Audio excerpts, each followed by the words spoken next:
Hello everyone, आप सभी का स्वागत है आईएफएस के इस वंडरफुल प्लेटफॉर्म पर। एंड आज हमारे साथ और एक वंडरफुल और एक शानदार स्टूडेंट हमारे साथ जुड़ चुके हैं। ये तो अभी इनके मास्टर्स में ही है। ओके, ये मास्टर्स में है। एंड पहला अटेम्प्ट था एंड पहले अटेम्प्ट में जेआरएफ इन्होंने क्वालिफाई किया है 207 रैंक से। तो बहुत सारी बातें इनसे करेंगे। एंड क्या प्लान्स है इनके, इनका भूतकाल क्या था, इनका वर्तमान काल क्या है, इनका भविष्य काल क्या होगा, ये सब सारी बातें इनसे जान लेंगे। एंड ये सब बातें जानने से पहले एक छोटा सा प्यारा सा परिचय इनसे ले लेते हैं। तो प्लीज अपना परिचय दे दीजिए।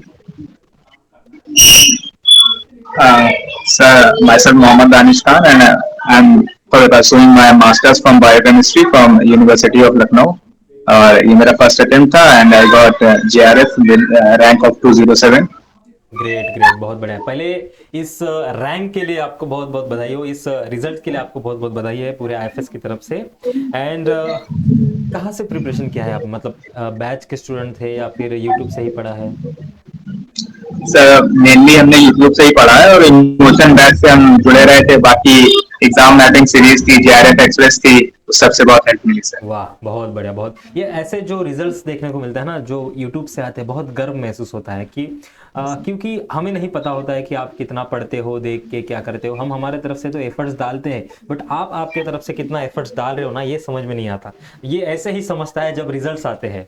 तो हमने जितना एफर्ट्स डाला था उतना ही, उससे ज़्यादा बल्कि आपने एफर्ट्स डाला है। बिकॉज यूट्यूब में पढ़ना बहुत बड़ी बात होती है, क्योंकि कहीं कुछ नोटिफिकेशंस आ जाए तो हम सीधा डाइवर्ट हो जाते हैं, क्योंकि मोबाइल में देखते रहते हैं, कुछ ऊपर से पॉपअप हो गया, फिर भी डाइवर्ट होना बहुत नॉर्मल सी बात है। पर उसमें भी आपने, वो भी अपने मास्टर्स में एक क्वालिफाई किया है, तो बहुत एडमायरेबल चीज़ है ये।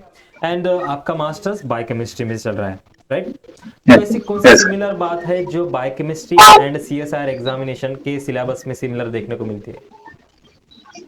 सर फर्स्ट 4 यूनिट्स तो मेनली बायोकेमिस्ट्री का जो कोर सिलेबस होता है उससे रिलेटेड अगर मैच करेंगे तो CSIR के भी सिलेबस से आ जाती है, तो उससे स्ट्रॉन्ग बेस मिल जाता है. फिर बाकी यूनिट से अगर आप ब्रशअप कर सकते हैं, जैसे इकोलॉजी इवोल्यूशन है, तो वो आपके लिए एड ऑन हो जाता है. तो मैंने वही करने की कोशिश करी.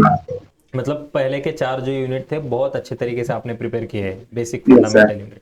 Great, yes sir. बहुत बहुत बढ़िया। एंड क्यों लगा आपको कि ये सीएसआर एग्जामिनेशन को क्रैक करेगा? सर रिसर्च में शुरू से ही इंटरेस्ट था, लेकिन जब जब हम अपना BSc कर रहे थे तो फिर बाहर से ऐसे देखते लगता था बहुत टफ है. हाँ, लेकिन सर धीरे धीरे जैसे प्रिपरेशन करते गए वो थोड़ा एंथुसियाज्म बढ़ता गया, तो कॉन्फिडेंस आया. बहुत बढ़िया, मतलब रिसर्च में आपका इंटरेस्ट है, राइट? Yes sir. क्या ढूंढना है और आपको, और क्या अपने सिलेबस में वेट बढ़ाना है? और क्या ढूंढना है? कुछ सोचा है क्या, किस में रिसर्च करेंगे? Sir mainly I am interested in drug discovery and वाह, वेल, बढ़िया। ऑल. बेसिक इम्यूनो इन्फॉर्मेटिक्स में ज्यादा इंटरेस्ट है मेरा. बहुत बढ़िया। कौन से टाइप का ड्रग आपको ढूंढना है?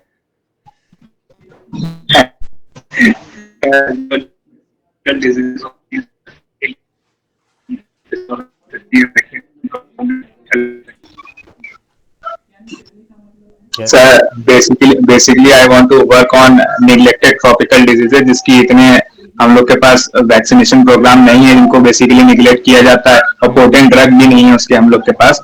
तो उस पर वर्क करना है, और क्योंकि पुअरर कंट्रीज को, पुअरर पीपल को उससे हेल्प हो पाए सर. वाह वाह, बहुत बहुत बढ़िया थॉट है। इसके पीछे बहुत बढ़िया नोबेल कॉज है। तो आई होप बहुत अच्छे तरीके से आप इसको करोगे। एंड कब से आपको पता चला ये सीएसआर नामक एक एग्जाम होती है रिसर्च के लिए, ये जाने के लिए एक गेट है? सर बेसिकली जब हम अपना BSc परस्यू कर रहे थे तो वहीं से टीचर्स ने इसके बारे में इंफॉर्मेशन दिया, प्रमोट किया कि इसके लिए प्रिपेयर करिए, ये करिए, this is the only way forward. तो उसी से आया सर. बढ़िया। And along with the CSR आपने कुछ अलग एग्जाम्स को भी टारगेट किया है, या फिर आपका एक मेव यस. टारगेट था सीएसआर? नो सर, बाकी भी टारगेट किए हैं सर. वाह, सर DBT और ICMR को भी टारगेट कर रहे हैं सर. ग्रेट, बहुत बढ़िया। एंड आई होप ऐसे ही बेहतर रिजल्ट आपका उसमें भी आए। एंड जब यस उस 3 घंटे के बाद वो एग्जामिनेशन हॉल से आप निकले, तो आपको लग रहा था कि चलो इस बार तो हो जाएगा?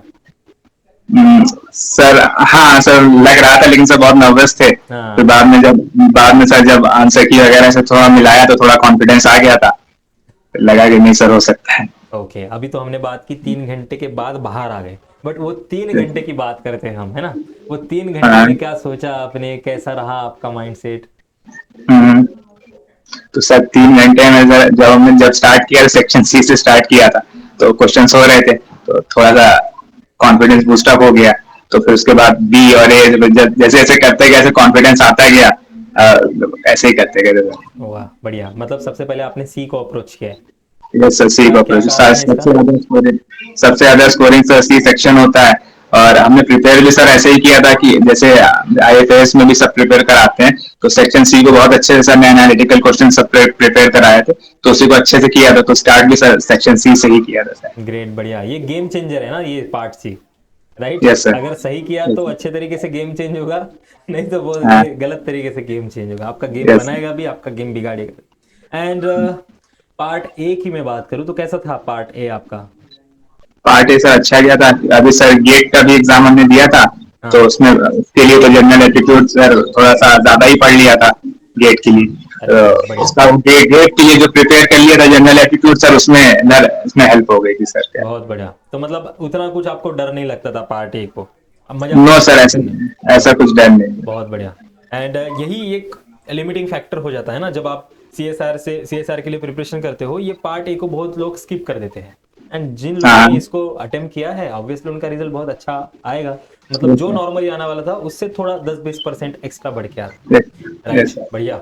एंड ऐसे कौन से यूनिट थे जो बहुत चैलेंजिंग लगते थे, भैया इसके क्वेश्चन ना आ जाए एग्जाम में, आए तो मैं स्किप कर दूंगा, ऐसे कुछ था? सर इनहेरिटेंस बायो के जितने यूनिट उसमें क्वेश्चंस थे, तो वो थोड़ा चैलेंजिंग लगते थे। वो जब हम पहले पूरा प्रिपेयर करके नहीं पढ़ते थे तो वो नहीं होते थे, फिर जब उसका क्वेश्चन प्रैक्टिस किया, हाँ पीवाईक्यूज लगाए, तो उससे होने लगे थे सर।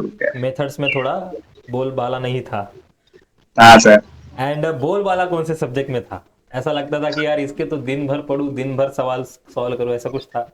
सर बायोकेमिस्ट्री और सेल बायो की यूनिट्स के साथ मेरा, क्योंकि बायोकेमिस्ट्री से कोर है, तो उन दोनों यूनिट्स को, और सर इकोलॉजी बहुत अच्छे से पढ़ ली थी, तो ये 3 यूनिट सर फेवरेट बहुत आपके थे, स्ट्रॉन्ग थी। फेवरेट कह यस सर। सकते हैं हम, राइट? Yes yes sir. बहुत बढ़िया। एंड आगे मतलब अभी पीएचडी करने का सोचा है तो एब्रॉड से करना है या फिर इंडिया में ही ठीक है? सर इंडिया से करना है सर। इंडिया से ही करना है, वाह बढ़िया। यस। एंड कुछ सोचा है कहाँ पे जाएंगे, कोई यूनिवर्सिटी या फिर कोई इंस्टीट्यूट ऐसा दिमाग में है? यस सर, शॉर्टलिस्ट करें हैं हमने सर, जैसे I will be targeting ICGEB, CCMB, NCL and CDR. Yes, CCMB Hyderabad, right, yes sir. Very nice. And cell biology का अच्छा खासा उस पर वर्क होता है, सेल बायोलॉजी में। Yes great, yes sir. बहुत बढ़िया। जो भी अभी तो आपने फॉर्म फिलअप कर दिए होंगे, आज तो लास्ट डेट है एसीएसआर के फॉर्म फिल यस करने की। सर। यस सर कर। बहुत बढ़िया, बहुत बढ़िया। एंड आपकी तरफ से कुछ टिप्स हमारे व्यूअर्स को देना चाहोगे कि कैसे प्रिपरेशन करना है, कैसे क्या करना है, because it is your first attempt and वो भी मास्टर्स में।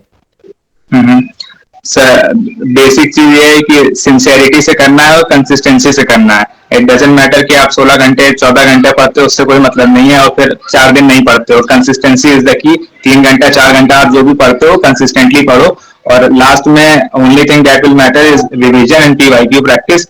सर हमने 1 महीने पहले खाली रिवीजन और पीवाईक्यू प्रैक्टिस पे ध्यान दिया। हमने ये नहीं देखा कि हमारी ये यूनिट नहीं हुई, ये भी कर लेते हैं, वो भी कर लेते हैं। हमने बस ये किया कितना हो गया है हमारा, हम उस पर ध्यान देते हैं, उतना रिवीजन करते हैं, बाकी पीवाईक्यू प्रैक्टिस राइट करते हैं। राइट राइट, आखिरी महीने में अगर आपने कुछ नया पढ़ा तो बस बाकी हाँ। तो खिचड़ी हो जानी है।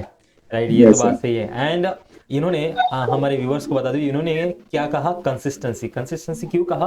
बिकॉज अगर आप लाइफ साइंस की बात करोगे ना, ये बहुत वोलाटाइल सब्जेक्ट है। अगर आपने 5-6 दिन भी गैप दिया, पूरा वैनिश हो जाएगा आपके ब्रेन में से। इसलिए आप कंटिन्यू पढ़ना है एंड रिविजन करना है एंड इन्हीं की तरह रिजल्ट लाने हैं। एंड आपको भी दानिश, मेरा ये एक सजेशन रहेगा, जो स्ट्रगल्स या फिर जो अवेयरनेस आपको नहीं थे वो आपको लेटली मिले, ये आपकी मॉरल रिस्पॉन्सिबिलिटी है। जो आपके जूनियर्स होंगे, जो आपके पहचान वाले होंगे, उनको गाइड करना, राइट? उनको यस बताना सर। कि ऐसे कुछ एग्जाम्स होते हैं, ऐसे आपको सफलता मिल सकती है। It is your moral responsibility and I hope yes आप सर। बहुत अच्छे तरीके से इसको निभाओगे, right? Yes sir. And all the best for your upcoming future. बहुत बहुत ब्राइट रहने वाला है ये आपका फ्यूचर, ये तो मुझे अभी से ही लग रहा है, बिकॉज मास्टर्स में आप इतना अवेयर हो तो डेफिनेटली आप पीएचडी भी इतना अच्छे से करोगे एंड अपने आजू बाजू वाले लोगों को कुछ अच्छी चीज़ देने की कोशिश करोगे। Okay, all the very best. Thank you sir.